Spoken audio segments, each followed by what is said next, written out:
Madame, Monsieur, bonsoir à nouveau. Deuxième tranche du journal de la campagne sur la RTS, radio et télévision synchronisée. Sous la supervision du CNRA, vous allez pouvoir suivre les déclarations des 24 autres listes qui nous restent pour aujourd'hui. Nous allons débuter justement avec le Rassemblement démocratique sénégalais, RDS.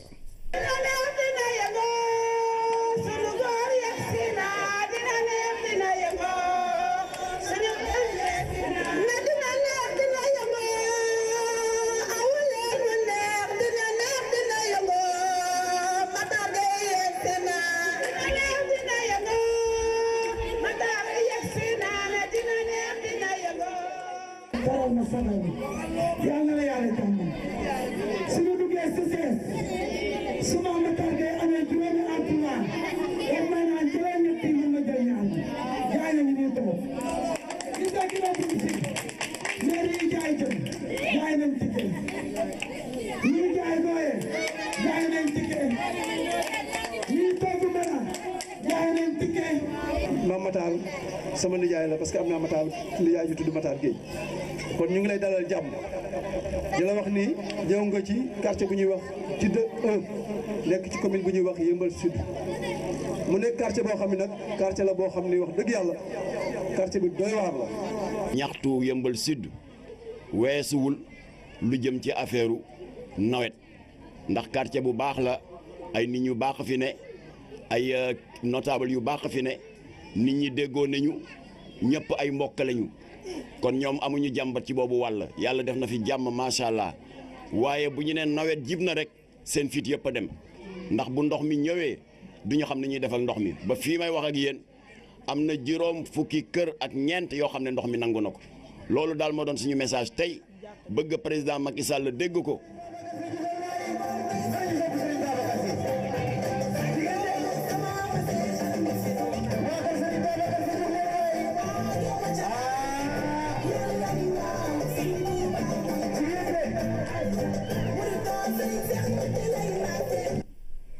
Le Rassemblement démocratique sénégalais RDS, voici à présent Sénégal, veine environnementale, Sève. Chers compatriotes, je m'appelle Khadim Sarr, je suis candidat investi sur la liste Sève Sénégal, veine environnementale, dirigée par M. Abdou Faye au niveau du département de Pikine. Je m'adresse aux populations du département de Pikine, plus particulièrement celle de Keur Massar, d'aller retirer leur carte d'électeur au niveau des commissions. On constate actuellement que beaucoup de cartes d'électeurs dorment dans les commissions, donc nous comptons sur ce retrait des cartes pour pouvoir vous représenter au niveau de l'Assemblée nationale et apporter un changement digne des populations. Je vous exhorte encore une fois de plus de voter pour la liste Sève. Nous comptons sur vos voix, nous comptons encore une fois de plus sur le retrait des cartes d'électeurs. asalaamaaleykum mbooloo mi maa ngi nuyu seen tur ak seen sant di jaale suñu njaboot yi fi wàññeeku barki démb naqar bi ñun ñëpp a ko bokk may waxtu nag bu loolu jàllee ma surtout na ñun jigéen ñi ci problème carte d'identité yi ma bëgg xale yi jigéen ñi xale yi góor yëpp ñun jigéen ñi jànq yi léegi ku ne am nga carte d'identité mag ak ndaw ñëpp ku ne am carte d'identité léegi ñu jël suñu carte d'identité yi bu ñu jël suñu carte d'identité yi duñu mën nekk ensemble te ensemble fekk ñu dem duñu ci suñu daan ñu tey jëluñu ko tàyyi lu soir duñu fa mën a demaat dañoo sonn wala mënuñu faa demaat kon dinañu kuñ tegal ensemble gee te kon li ñuy wër di ko kaas duñ ko mën lijjanti te Kër Massar gee soxla nañu ay député soxla nañu leen fa toogal kon buñ ko bëggee nañ dem jëli carte d'identité yi surtout nag ñun balaa ñuy waxaat lenn suñu carte bii bëgg nañ kuñ ci jàppale dañ ci wooteel mooy carte bi am nag bi mooy carte bu verte bi te nag bi nekk nag bu ñuul bi ku ne xam ne nag li muy njëriñam ci dëkk bii ñu loolu la ñu mooy suñu njëriñ ci dëkk bii kuñ jàppale ba ñu jàll di nga am dara Assemblée nationale de ñun la ñuy ñaan yàlla toog fa ak jaam ak salaam di gërëm Abdou Faye. Après Sève Sénégal, veine environnementale, nous sommes à présent avec la convention citoyenne Neneen. mbokk yi asalaamaaleykum man Mamadou Gueye di jiitu convention citoyenne Neneen di également inspecteur principal des impôts et des domaines maa fi teewaat pour wax leen benn ci proposition de loi li yin leen bëgg a yóbbaale assemblée nationale kenn umpalewul ne question wu suuf si dafa nekk question bu am solo ndax dégg ngeen fi ay jafe-jafe yu bëri yu ñu fi amoon jamono yële ñu génn ci mbaan jamono yii ko gën a jege fii ci Jokkul mu nekk ay questions yoo xam ne war nañ ci ut ay saafara li koy def mooy dañuy ñëw indi ay investisseurs ñu ñëw jël superficie yu yaatu jël ay villages yu lëmm suuf sañ amoon jox ko ay investisseurs te loolu population yi duñ ci gis seen bopp kon ñun ñu xalaat nag nan la ñuy mën a fexe ba investisseurs yooyu ñu indi leen ñu investir seen i dërëm ci suñu réew waaye ñañ cay fekk mën caa gis seen bopp ba accepter investissement yooyu noonu mu mën doon njëriñu askan wi yëpp loolu la ñu xalaat ba taxawal benn dispositif boo xam ne dina allier ñaar benn bi ñu raccourcir durée bi ñuy joxe boo yi ñuy jox investisseurs yi beneen bi moo di fexe ba population yi ñu fa fekk ñu dugal leen ci capital ñooñu di investir ba nga xam ne entreprise bi ñoom dañ ciy bokk yëg ci seen bopp seeni doom bokk ci non seulement di fa liggéey mais aussi di am lu as lëf luy jóge ci bénéfice yi dem ci population yi ñu mën ko dugal ci seen i école mën ko dugal ci seen i case de santé wala seen i poste de santé wala sax ay hôpitaux bu ñu xalaatee ni loolu la cay génne mën na nekk ay koom yu am solo donc jàpp nañ ne lii xalaat la boo xam ne am nañ ko ñun au niveau de la convention citoyenne neneen te dina saafara jafe-jafe yi am ci wàllum suuf mu nekk jafe-jafe yu rëy te nekk loo xam ne dafa waroon indi ay opportunité pour population yi ñu fay fekk nekk aussi ay opportunité d'affaires pour investisseurs yi nga xam ne ñu ngi jëlee seen i koom ci bitim réew bëgg ko dugal ci suñum réew kon nag na ngeen xàmmee bu baax ñi nga xam ne xam nañu bu baax li ñuy xaar assemblée nationale te buñ fa demee dinañ fa taxawal seen i askan seen i coono dinañ fa taxawal luy jëmale askan wi kanam bokk na ci lii benn la ci proposition de loi yi te loolu waa convention citoyenne neneen ñoo ko xalaat ngeen fàttaliku ko mooy bulletin bi am giléem gi ak 66 bi ci kaw bulletin bi bleu blanc lay doon jërë ngeen jëf. La Convention citoyenne Nénène pour la suite. Nous écoutons l'Union pour le fédéralisme et la démocratie, UFT. Askanu Sénégal, maa ngi leen di nuyu man Alioune Fall, secrétaire national chargé des jeunes de l'UFD, Union pour le fédéralisme et la démocratie, parce que bi nga xam ne Mohamed Tete Diédhiou moo ko jiite maa fas yéene waxtaan ak yéen ci élection législative du 30 juillet yi di ñëw. Balaa maa tàmbali sama kàddu maa ngi jaale population Sénégal. di jaale population bourgeoise mais aussi le monde sportif si tiis bi nga xam ne moo daal keroog stade Demba Diop te la plupart di nga xam ne ñoo si loru di ay jeunes di aussi seet ñi nga xam ne ñoo ngi tëdd si lalu hôpital yi te di leen ñaan yàlla fëgg seen bopp ba ñu jóg ba wuy seen i njaboot. maa ngi tàmbali sama kàddu nag si benn aspect maanaam muy la faible représentativité des jeunes au niveau de l'Assemblée nationale. Parce que seetlu na ni législature yi passé yëpp les jeunes sont mal représentés au niveau de l'Assemblée te loolu dafay am ay impact si réformes yi nga xam ne dañ koy jël jëmale ko si ndaw ñi. beneen bi si tegu mooy wàllum xëyum ndaw ñi parce que lu ñu seetlu mooy état du Sénégal dafa am jafe-jafe pour recruter jeunes yu bëri parce que dafa dépasser la barre des 35% yi nga xam ne dañ ko koy jox pour mu mën a recruter ay jeunes. léegi li ñu bëgg ñun liste UFD mooy bu ñu demee ba assemblée ñu mën a fexe ba gouvernement bi jël ay réformes yi nga xam ne dañuy dimbale di suqali secteur privé ba nga xam ne dina mën a résorber gap bi am di diggante ndaw yi war a am liggéey te am seen diplôme. bu boobaa nag ñu leen di ñaan ngeen voté la liste de l'Union pour le fédéralisme et la démocratie mais aussi fi may tëjee mooy di ñaax sama moroom ndaw ñi ñu dem jëli seen i carte électeur ba bu boobaa ngeen mën a voter la liste pour l'Union pour le fédéralisme et la démocratie. Asalaamaaleykum wa rahmatullah wa barakatuh.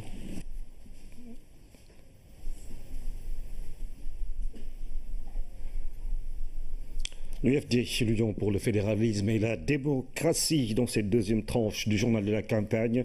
Voici la coalition And Saxal Liggéey. Asalaamaaleykum yéen waa mbokk yi julli ji ngeen di nuyu kenn ku ne sa tur ak sa sant dina wax ni lii ñu nekk réew mi yëpp la soxal réew mi yëpp la amal njëriñ parce que kuy liggéey sa réew moo tax surtout ñun fa ñu dëkk am nañ problème ndox problème courant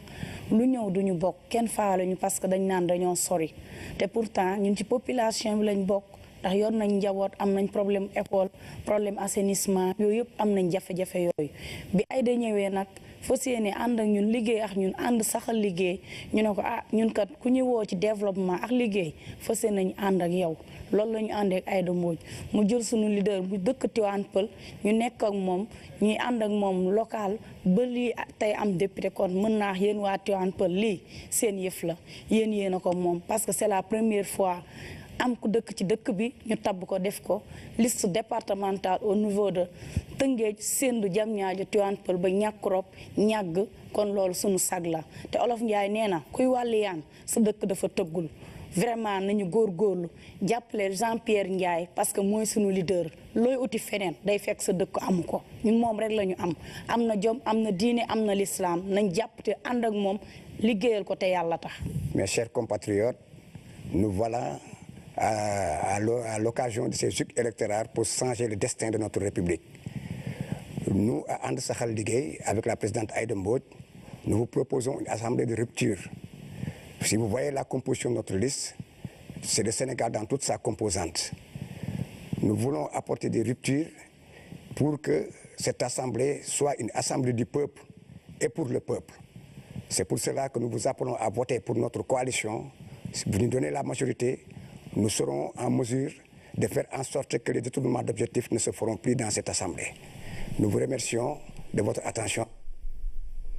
La coalition And Saxal Liggéey. Voici à présent le Rassemblement pour l'éthique et les valeurs émergentes. Rêve.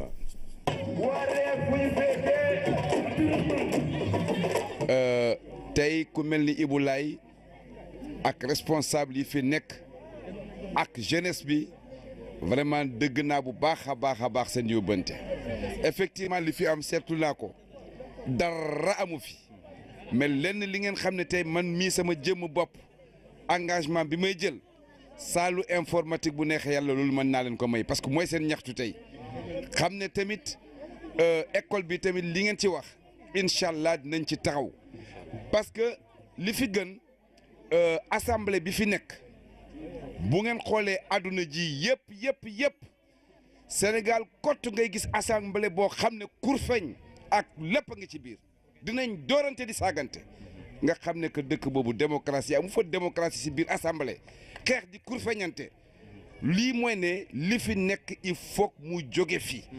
il faut mu jóge fi li ko fii jëlee nag tey ñëpp war nañ ko xam mooy jël seeni carte yi ku leen jox xaalis lekk leen ku leen indil ceeb lekk leen parce que seen alal la li ngeen xam ne tey mënu leen ko lekk kenn mënu leen ko weccoo seen loxo mooy ngeen jël seeni carte dem voter pour le rêve ni ngeen koy ràññee mooy carte boo xam ne dafa am juróomi étoile ak jant ji loolu neex na xam jant ji ak étoile kay ci kaw la fu ngeen waree bu ngeen ko gisee ne leen ko jàbb dem ba ci affaire yi neexul a nëbb jant neexul a nëbb étoile neexul a nëbb ngeen voté ak jàmm le 30 bu neexee yàlla su ñu nee rêve gagné na ngeen xam ne groupe parlementaire la ñun du ñu dugg assemblée di kurfeñante du ñu dugg assemblée di poñante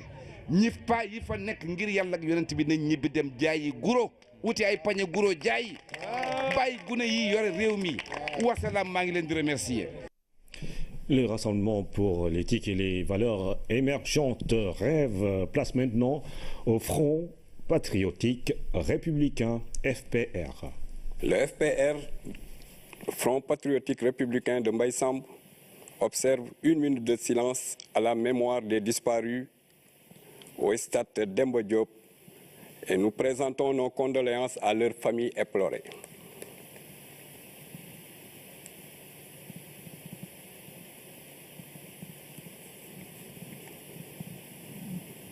Chers compatriotes,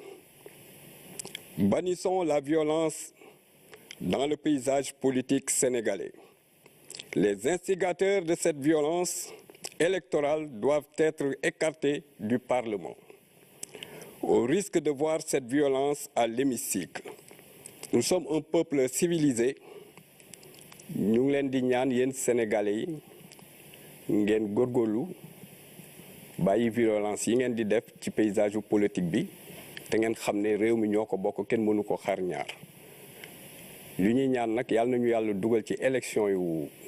jaar yoon jàmm am fi ba ñu delluwaat ci jàmm ji ñu nekkoon bi ñu àdduna bi yëpp xamee yàlla nañu ko yàlla defal te may ñu jàmm ñu dugg ci jàmm génn ci jàmm jërë ngeen jëf.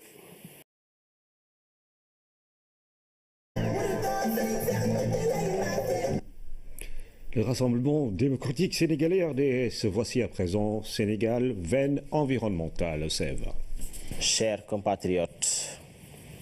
je m'appelle Khadim Sarr. Je suis candidat investi sur la liste SEV Sénégal 20 environnemental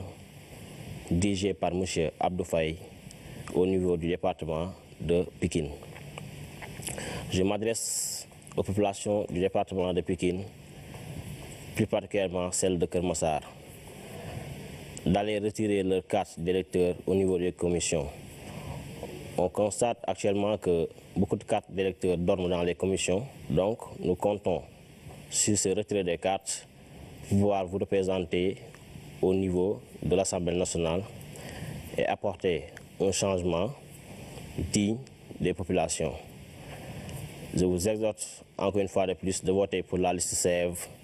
Nous comptons sur vos voix. Nous comptons encore une fois de plus sur le retrait des cartes d'électeurs. asalaamaaleykum mbooloo mi maa ngi nuyu seen tur ak seen sant di jaale suñu njaboot yi fi wàññeeku barki démb naqar bi ñun ñëpp a ko.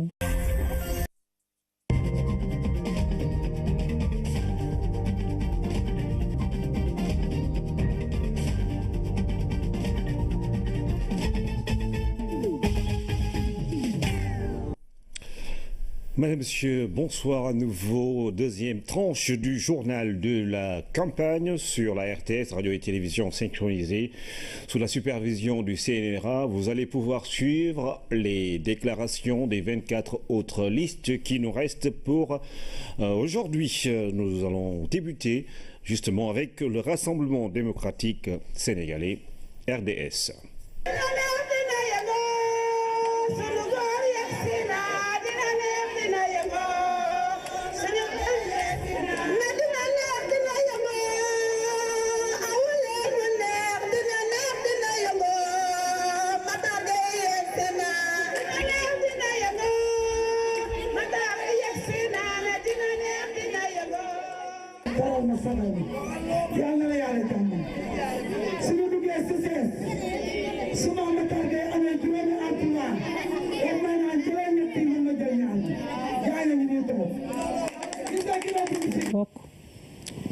may waxtu nag bu loolu jàllee ma surtout na ñun jigéen ñi ci problème carte d'identité yi ma bëgg xale yi jigéen ñi xale yi góor yëpp ñun jigéen ñi jànq yi léegi ku ne am carte d'identité mag ak ndaw ñëpp ku ne am carte d'identité léegi ñu jël suñu carte d'identité yi bu ñu jël suñu carte d'identité yi duñu mën nekk ensemble te ensemble fekk nañu dem duñu suñu daan bu ñëwee tey jëluñu ñu tàyyee soir duñu fa mën a demaat dañoo sonn wala mënuñu faa demaat kon dinañ ñëw kuñ tegal ensemble gee te kon li ñuy wër di ko kaas duñ ko mën lijjanti te Kër Massar gee soxla nañu ay député soxla nañu leen fa toogal kon buñ ko bëggee nañ dem jëli carte d'identité yi surtout nag ñun balaa ñuy waxaat lenn suñu carte bii bëgg nañ kuñ ci jàpp dañ ci wooteel mooy carte bi am nag bi mooy carte bu verte bi te nag bi ne ci nag bu ñuul bi ku ne xam ne nag li muy njëriñam ci dëkk bii ñu loolu la ñu mooy suñu njëriñ ci dëkk bii kuñ jàppale ba ñu jàll di nga am dara Assemblée nationale de ñun la ñuy ñaan yàlla toog fa ak jaam ak salaam di gërëm Abdou Faye. Après Sénégal 20 environnemental, nous sommes à présent avec la convention citoyenne Neneen. mbokk yi asalaamaaleykum man Mamadou Gueye di jiitu convention citoyenne Neneen di également inspecteur principal des impôts et des domaines maa fi teewaat pour wax leen benn ci proposition de loi yi ñu leen bëgg a yóbbaale assemblée nationale. kenn umpalewul ne question wu suuf si dafa nekk question bu am solo ndax dégg ngeen fi ay jafe-jafe yu bëri yu ñu fi amoon.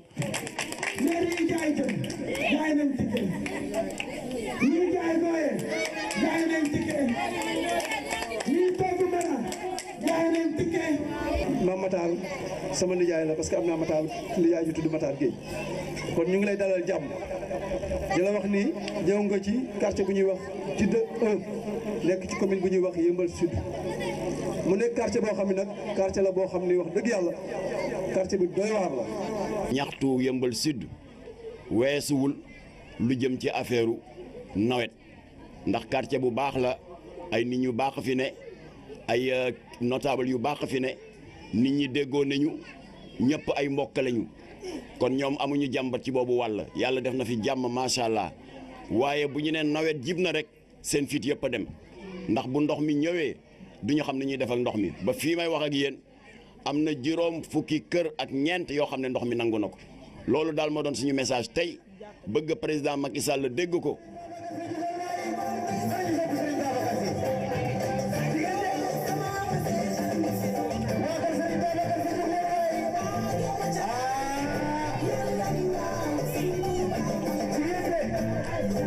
jamono yële ñu génn ci mbaan jamono yii ko gën a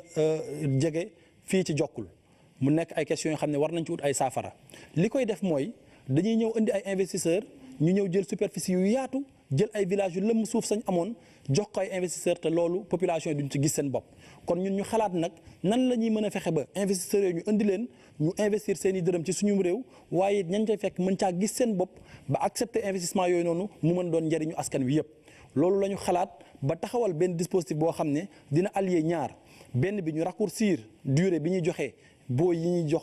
investisseurs yi beneen bi moo di fexe ba population yi ñu fa fekk ñu dugal leen ci capitalu ñooñu di investir ba nga xam ne entreprise bi ñoom dañ ciy bokk yëg ci seen bopp seeni doom bokk ci non seulement di fa liggéey mais aussi di am lu as lëf luy jóge ci bénéfice yi di dem ci population yi ñu mën ko dugal ci seen i école mën ko dugal ci seen i case de santé wala seen i poste de santé wala sax ay hôpitaux bu ñu xalaatee ni loolu la cay génne mën na nekk ay koom yu am solo donc jàpp nañ ne lii xalaat la boo xam ne am nañ ko ñun au niveau de la convention citoyenne neneen te dina saafara jafe-jafe yi am ci wàllum suuf mu nekk jafe-jafe yu rëy te nekk loo xam ne dafa waroon indi ay opportunité pour population yi ñu fay fekk nekk aussi ay opportunité d'affaires pour investisseurs yi nga xam ne ñi ngi jëlee seen i koom ci bitim réew bëgg ko dugal ci suñu réew kon nag